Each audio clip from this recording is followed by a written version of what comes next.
ज्योतिबा डोंगरावर माघ पौर्णिमा धार्मिक उत्साहात साजरी। ज्योतिबा डोंगरावर आज माघ पौर्णिमा मोठ्या धार्मिक उत्साहात साजरी झाली। ज्योतिबा देवाला आंबील घुगऱ्याचा नैवेद्य अर्पण करण्यात आला। 8 फेब्रुवारीपासून ज्योतिबाचे खेटे यात्रेस प्रारंभ होणार आहे। ज्योतिबा डोंगरावर माघ महिन्यातील माघ पौर्णिमेला हजारो भाविकांनी ज्योतिबा देवाच्या दर्शनासाठी गर्दी केली होती। रविवार आणि पौर्णिमा एकाच दिवशी असल्याने ज्योतिबा मंदिरात भाविकांची अलोट गर्दी झाली होती। मंदिरासभोवती दर्शन रांगा लागल्या होत्या। ज्योतिबा डोंगरावर घरोघरी आंबील घुगऱ्याचा नैवेद्य केला जात होता।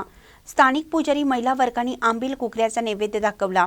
ज्योतिबा मंदिरात सकाळपासून भाविकांची गर्दी वाढू लागली होती।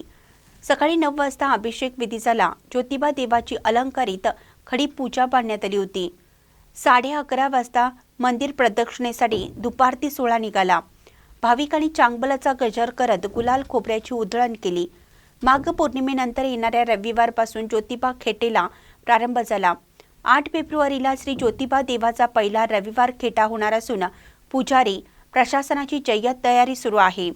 कोल्हापूर ते ज्योतिबा डोंगर असा पायी प्रवासाने रविवारी ज्योतिबाचं दर्शन घेतलं जातं।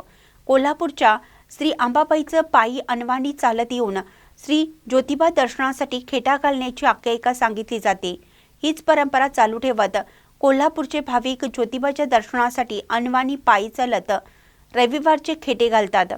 कोल्हापूर शहरात बरोबरच आता महाराष्ट्र कर्नाटक राज्यातील भाविकही मोठ्या श्रद्धेने खेटे यात्रेत सहभागी होत आहेत। माघ पौर्णिमेनंतर येणारा रविवार हा पहिला खेटा असतो। रविवार दिनांक 8 फेब्रुवारीला पहिला खेटा भरणार आहे। कोल्हापूर, वडणके, निगवे, कुशरे, गायमुखमार्गे ज्योतिबा मंदिरात भाविक चालत येतात।